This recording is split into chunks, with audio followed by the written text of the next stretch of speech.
नमस्कार और स्वागत है। आज हम करंट अफेयर्स को एक बहुत ही मजेदार क्विज के अंदाज में समझेंगे। मैं हूं आपका क्विज मास्टर और मेरे साथ है हमारे एक्सपर्ट जो हर सवाल की तह तक जाएंगे। तो चलिए मिलकर आज की सबसे जरूरी खबरों को जानते हैं।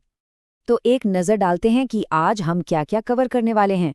शुरुआत होगी एक डेली वार्म अप से, फिर हम चलेंगे आज की टॉप स्टोरी पर जो जियोपॉलिटिक्स से जुड़ी है। इसके बाद साइंस और स्पेस पर अपडेट, फिर नेशनल और ग्लोबल हेडलाइंस और आखिर में होगा द फाइनल चैलेंज। तो देर किस बात की, चलिए शुरू करते हैं। तो चलिए सबसे पहले थोड़ा वार्म अप हो जाएं। ये एक रैपिड फायर राउंड है जिससे हम आज के मेन टॉपिक्स के लिए तैयार हो जाएंगे। एक्सपर्ट बताइए, कल की बड़ी सुर्खियां क्या थीं? बिल्कुल। तो कल की कुछ जरूरी बातें फटाफट देख लेते हैं। सबसे पहले, भारत 2026 में ब्रिक्स समिट होस्ट करने वाला है। नेशनल मैथमेटिक्स डे की थीम थी mathematics, art and creativity. Airtel India को नया सीईओ मिला है, शाश्वत शर्मा। मेघालय में एक नई स्नेकहेड मछली की प्रजाति मिली है जिसका नाम है चन्ना भोय। एक थोड़ी चिंता वाली खबर ये है कि ग्लोबल डोपिंग वायलेशन में इंडिया पहले नंबर पर आ गया। और आखिरी में, जेपी मॉर्गन अपना सबसे बड़ा जीसीसी यानी ग्लोबल कैपेबिलिटी सेंटर मुंबई में खोलने जा रहा है। बहुत बढ़िया वार्म अप। अब हम आज के सबसे अहम टॉपिक की तरफ बढ़ रहे हैं। ये जुड़ा है एक बड़े इंटरनेशनल मिलिट्री ऑपरेशन से। तो आज का पहला सवाल ये रहा, दिसंबर 2025 में सीरिया के अंदर ऑपरेशन हॉक आई स्ट्राइक किन दो देशों ने मिलकर लॉन्च किया था? एक्सपर्ट, क्या है इसका सही जवाब? इसका सही जवाब है अमेरिका और जॉर्डन। जी हाँ, ये दरअसल एक जॉइंट मिलिट्री एयर कैंपेन था जिसे सीरिया में चलाया गया। इसका मेन टारगेट था देश भर में फैले आईसिस के गढ़। और ये ऑपरेशन क्यों शुरू हुआ? क्योंकि आईसिस ने पल्मायरा शहर पर हमला किया था और ये उसी का सीधा जवाब था। एग्जाम के लिहाज से ये जानना बहुत ज़रूरी है कि इस तरह के जॉइंट मिलिट्री ऑपरेशंस, उनमें कौन से देश शामिल हैं और वो कहाँ हुए, ये सवाल अक्सर पूछे जाते हैं। और हाँ, 2025 में सिर्फ यही एक ऑपरेशन नहीं था जो चर्चा में रहा। देखिए, इंटरपोल ने ऑपरेशन थंडर 2005 चलाया जिसमें जानवरों को तस्करी से बचाया गया।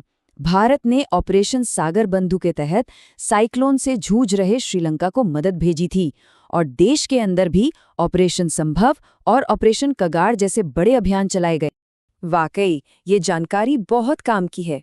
चलिए अब जियोपॉलिटिक्स से आगे बढ़ते हैं और साइंस और स्पेस की दुनिया में चलते हैं। तो हमारा अगला सवाल नासा से जुड़ा है। बताइए, दिसंबर 2025 में नासा के 15वें चीफ एडमिनिस्ट्रेटर के तौर पर किसे अपॉइंट किया गया? इसका सही जवाब है जेरेड ईसकमन। ये एक अमेरिकी अरबपति हैं, एक एंटरप्रेन्योर हैं और एक प्राइवेट एस्ट्रोनॉट भी हैं।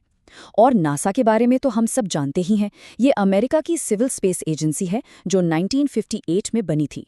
वैसे नासा इस साल एक और वजह से बहुत चर्चा में रहा है और वो है निसार मिशन, जो कि नासा और इसरो का एक बहुत बड़ा जॉइंट प्रोजेक्ट। ये वाकई एक बड़ी नियुक्ति है।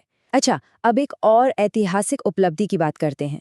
सवाल ये है कि स्पेस में जाने वाले पहले व्हीलचेयर यूजर बनकर किसने इतिहास रचा? ये कमाल किया है मिची बेंटहॉस ने। वो यूरोपियन स्पेस एजेंसी यानी ईएसए में एक एरोस्पेस इंजीनियर हैं और उन्होंने ब्लू ऑरिजिन के NS-37 मिशन पर उड़ान भरी। देखिए, जनरल नॉलेज के लिए पहली बार होने वाली कोई भी घटना बहुत ज़रूरी हो जाती है, खासकर जब वो इस तरह की बाधाओं को तोड़ती है। ये कुछ वैसा ही है जैसे भारत की चाजिन अंगमो, जो माउंट एवरेस्ट फतह करने वाली पहली नेत्रहीन महिला बनी। बहुत ही इंस्पायरिंग। चलिए अब तेजी से आगे बढ़ते हैं हमारे अगले राउंड की तरफ, एक रैपिड राउंड अप जिसमें हम देश और दुनिया की कुछ और जरूरी खबरों पर नजर डालेंगे। तो सवाल ये है कि भारत के किस शहर में देश का पहला नेचर थीम वाला एयरपोर्ट टर्मिनल शुरू हुआ है जिसका डिजाइन बैम्बू गार्डन पर आधारित है? इसका सही जवाब है गुवाहाटी, असम। ये टर्मिनल लोकप्रिय गोपीनाथ बोरदोलोई इंटरनेशनल एयरपोर्ट पर बना है और इसकी खास बात यह है कि इसे बनाने में 140 metric ton local north east के बांस का इस्तेमाल किया गया है। देखिए, इस तरह के बड़े इंफ्रास्ट्रक्चर प्रोजेक्ट्स एग्जाम के लिए काफ़ी ज़रूरी होते हैं। अच्छा, वापस मिलिट्री अफेयर्स पर आते हैं। हाल ही में भारत और रशिया के बीच आविया इंद्र एयरफोर्स एक्सरसाइज हुई और ये जो आप देख रहे हैं ये रिवीजन के लिए बहुत अच्छा है। भारत की कुछ और ज़रूरी एक्सरसाइज हैं, जैसे अमेरिका के साथ वज्र प्रहार, फ्रांस के साथ शक्ति और जापान के साथ जिमैक्स और धर्मगार्ड। चलिए अब कुछ और सुर्खियां फटाफट देख लेते हैं। फीफा इंटरकॉन्टिनेंटल कप जीता है पेरिस सेंट जर्मेन ने। मेघालय ने प्लास्टिक पोल्यूशन को रोकने के लिए ग्रीन डिपॉजिट स्कीम लॉन्च की है।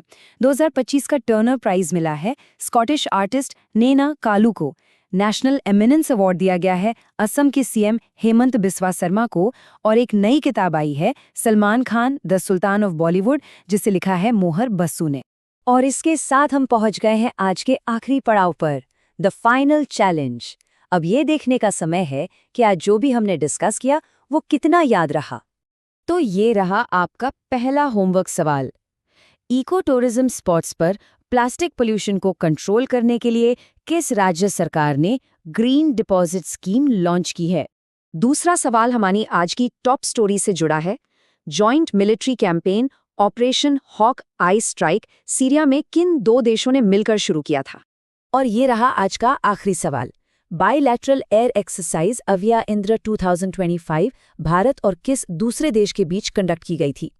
इन सवालों के जवाब नीचे कमेंट्स में जरूर बताइएगा। आज के लिए बस इतना ही। उम्मीद है आपको ये क्विज पसंद आया होगा। सीखते रहिए और हमारे साथ जुड़े रहिए। नमस्कार।